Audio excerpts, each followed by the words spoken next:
ಹಳ್ಳಿಯ ದೊಡ್ಡ ಆಲದ ಮರದ ಕೆಳಗೆ 4 ಸ್ನೇಹಿತರು ಕುಳಿತಿದ್ದಾರೆ. ಚೆನ್ನ, ಮುತ್ತ, ಪಪ್ಪು ಮತ್ತು ಟಿಂಬು.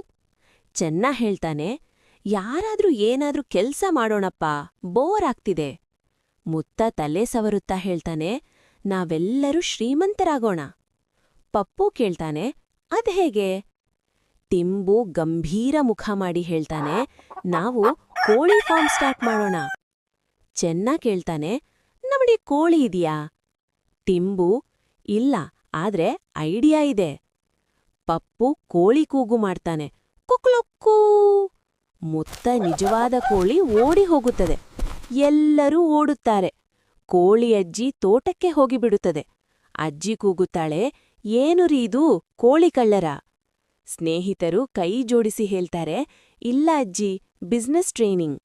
ಅಜ್ಜಿ ನಗುತ್ತಾಳೆ, ಮೊದಲು ಕೋಳಿ ಹಿಡಿಯೋದನ್ನು ಕಲಿಯಿರಿ. ಎಲ್ಲರೂ ನಗುತ್ತಾ ಮತ್ತೆ ಆಲದ ಮರದ ಕೆಳಗೆ ಕುಳಿತುಕೊಳ್ಳುತ್ತಾರೆ. ಚೆನ್ನ ಹೇಳ್ತಾನೆ, ನಮ್ಮ ಮಿಷನ್ ನಾಳೆ.